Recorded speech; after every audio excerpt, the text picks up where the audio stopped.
nice. That's my little man. Daddy, where were you? I was working. Where have you been?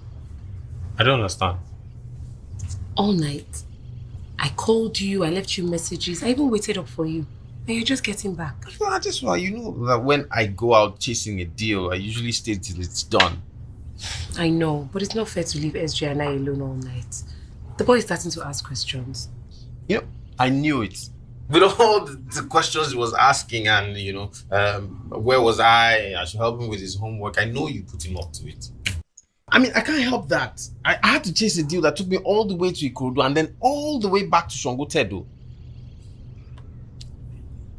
That's a lot. Look, I know you work so hard, but you still have to make an effort. Eh? So we don't set a bad example. Oh God, would you just please stop bugging?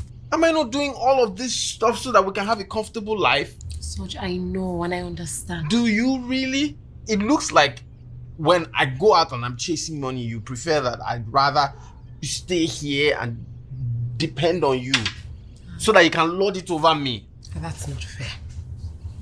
In all the time we've been married, I never bring it up that I'm the one bringing in the money. Because I believe my money is our money. Okay, so why bring it up now? Why bring it up now? Look, I see through all this your act. I see through it. It doesn't fool me because I know that you are very resentful and that's why I will continue to try. So if it means that I stay out all night, so be it. Don't call me, don't be worried. Soj, I'm sorry. I'm sorry. I'm sorry, I didn't mean to make you upset. Calm down, I'm sorry. Yeah, but you two, why are you now leaving emojis on that Chinasa's Instagram? Huh? Are you Soj, kidding? we're married now, and people notice these things. Even my friends were starting to ask. Your friends. Look, Adeswa, if you don't want me to go anywhere, or you don't want me to have any friends, you better say that now so that I will know that I'm in prison now. I didn't say that. No, because marriage to you is a place where you have no friends and you can go nowhere. What's going on? Mommy, good morning, ma. Did we wake you up? Why won't you wake me up? When you are shouting at my son in his own house so that the whole neighbors can hear, how won't you wake me up? Mommy, I'm sorry. I didn't know we were disturbing you. I was just asking Soji here why he was... Why what? Instead of you to think of how to relax your body so that it can produce a second grandchild for me, you are here fighting and shouting at him every single time. I'm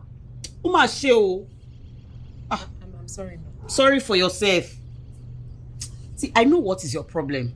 You don't want my son to go out and progress, Abby. You want him to be here empty-handed so that you can continue to control him with your money. But you know what? You have failed. Oshi. Mommy, it's okay. Oh, welcome me. I just came to say my own. No. Vaya well, sorrow. Handle your wife, oh. Mommy, you're okay. So we're okay. Actually, more okay. I'm actually going to go out again. Yes, some guys called me to talk about a brief that I submitted earlier in the week. So, I mean, I just came back so that I could tell Adeswa that I'm going to spend the whole day out today again.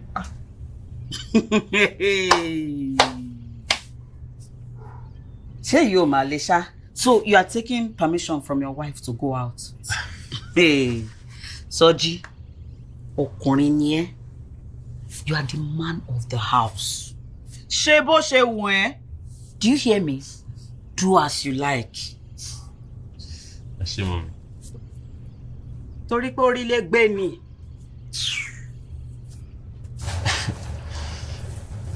What? She's my mom. What am I supposed to tell her? See, baby, my guys are calling me. I need to go take a shower, okay? Why does it do that? Inside the Minds of Angry and Controlling Men by Lundy, Bancroft.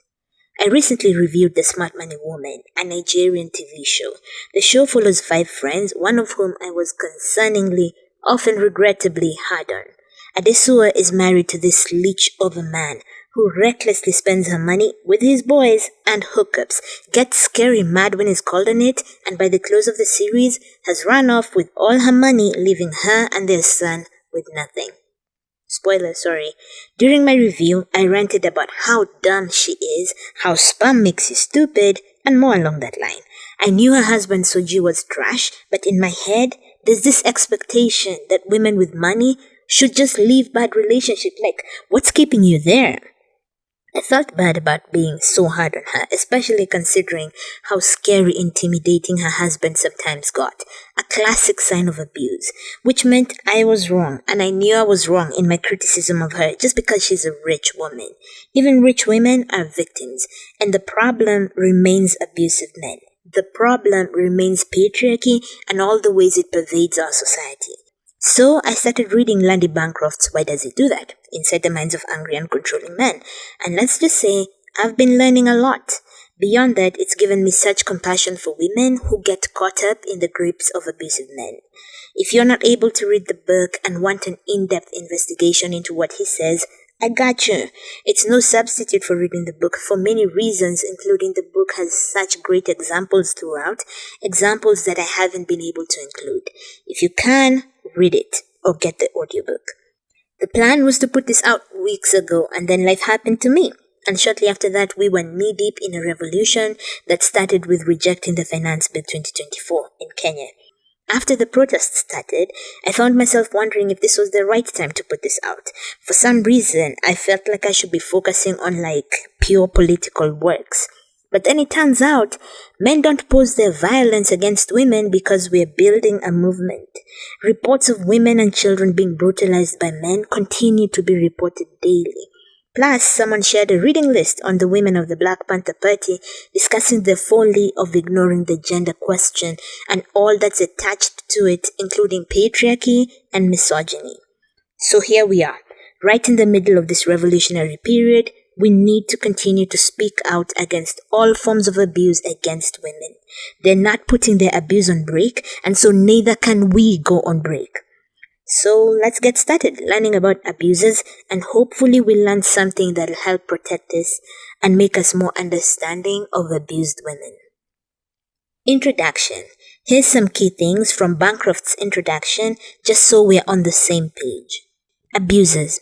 It's a heavy word, and many people would be hesitant to apply it to their partners. Bancroft uses the term abuser because he wanted a simple word that could, quote, apply to any man who has recurring problems with disrespecting, controlling, insulting, or devaluing his partner, whether or not his behavior also involves more explicit verbal abuse, physical aggression, or sexual mistreatment. Abuser is just a shorthand way of referring to men who use a wide range of controlling, devaluing, and intimidating behaviors, and as a result, chronically make their partners feel mistreated or devalued. So if you're hesitant to apply the term to your partner, that's fine, but that's his reasoning for using it. Abusers equal he. While people can be abusers regardless of gender and sexuality, Bancroft chooses to use the pronoun he to refer to the abusive person and she to refer to the abused person because, quote, they correctly describe the great majority of relationships in which power is abused. Bancroft also focuses on heterosexual relationships, though the principles are transferable. Who's the book for? According to Bancroft, the people who can best benefit from this book and all his land are women. He says, quote, the people who can best benefit from knowledge about abusers and how they think are women, who can use what I have learned to help themselves recognize when they are being controlled or devalued in a relationship, to find ways to get free of abuse if it is happening, and to know how to avoid getting involved with an abusive man or a controller or a user next time. The purpose of this book is to equip women with the ability to protect themselves physically and psychologically from angry and controlling men. About the work he does. When Bancroft got started, they had a program for men who abuse women. The men who attended his program then did so under heavy pressure from their female partners who were threatening to leave the relationship. Later on, they started getting clients who were mandated to attend by the courts. This second group was more violent, but get this, they weren't that different from the first group that was forced by their partners to attend. Bancroft says during the 1990s, the legal system became much more involved than it had been in the past in responding to domestic abuse, with the result that court-mandated clients started at first to trickle in and then to pour in the doors of our program. These men often had a much greater propensity for physical violence than our earlier clients, sometimes involving the use of weapons or vicious beatings resulting in the hospitalization of their partners.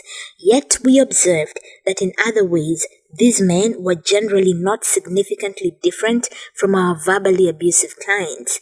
Their attitudes and excuses tended to be the same, and they used mental cruelty side by side with their physical assaults. Equally important was that the female partners of these battering men were largely describing the same distresses in their lives that we were hearing about from women who had been psychologically abused, showing us that different forms of abuse have similar destructive impacts on women. End quote. On abusive versus non-abusive men, he found that abusiveness has surprisingly little to do with how a man feels and everything to do with how they think. The answers to why they behave like they do are in their minds, not their feelings, which are no different from those of non-abusive men. The tragedy of abuse. Quote, abuse of women in relationships touches an unimaginable number of lives. The U.S. Surgeon General has declared that attacks by male partners are the number one cause of injury to women between the ages of 15 and 44. The American Medical Association reports that 1 woman out of 3 will be a victim of violence by a husband or boyfriend at one point in her life, end quote. Beyond that, partner violence is linked to 1 out of 4 suicide attempts among women, as well as substance abuse problems in adult women. The abuse of women also messes up kids. Quote, experts estimate that 5 million children per year witness an assault on their mothers, an experience that can leave them traumatized. Children exposed to violence at home show higher rates of school behavior and attention problems, aggression, substance abuse, depression, and many other measures of childhood distress. End quote. Abusers rarely change. Bancroft says counseling men is difficult work, and men are rarely willing to face up to the harm they're causing and have caused women and children. Quote, they become attached to the various privileges they earn through controlling their partner. End quote. Giving up privilege is a bitch, so why does Bancroft work with abusers if it's so hard for them to change? 1, if even one of the men changes, he'll have made a lasting impact on his wife and kids. 2, it's important for abusers to be called out and forced to reckon with what they have done. 3, this is the most important one for him, he considers the woman being abused his primary client, not the man. Bancroft says, quote, I consider the woman that my client has mistreated to be the person I am primarily serving, and I make contact with her at least every few weeks. My goal is to give her emotional support, help her learn about counseling and legal services that exist for her in her community, usually for free, and help her get her mind untangled from the knot that her abusive partner has tied. I can make it more difficult for him to manipulate her, and I may be able to warn her of underhanded maneuvers that he is planning or of escalation that I'm observing. As long as I stay focused on the woman and her children, as those who are most deserving and in need of my assistance, I can almost always make a positive contribution, whether or not my abusive client decides to seriously face his own problem. End quote. Caution. As we delve in, Bancroft reminds us that while reading this book can be clarifying, it can also be painful and distressing. So find someone you can talk to, or even an abuse hotline if it unearths more than you can handle on your own. Bancroft says something interesting about the importance of finding someone you trust, someone you can open up to if you have concerns about your relationship. He says, quote, "This is probably the single most critical step you can take toward building a life that is free from control or abuse." End quote. This is why women speaking up and sharing their stories is a lifesaver. Find someone you trust. In closing, Bancroft says abusers can be so unpredictable in their behavior, leaving their partners perpetually confused as they turn the relationship over and over in their minds. He says he hopes with this book to clear away all that confusion that a man's abusive behavior creates. He'll help you identify what your partner is doing and why. No more confusion and endless thinking with your mind focused on just this one thing. You'll be free to focus on other things and go back to living your life. End of introduction.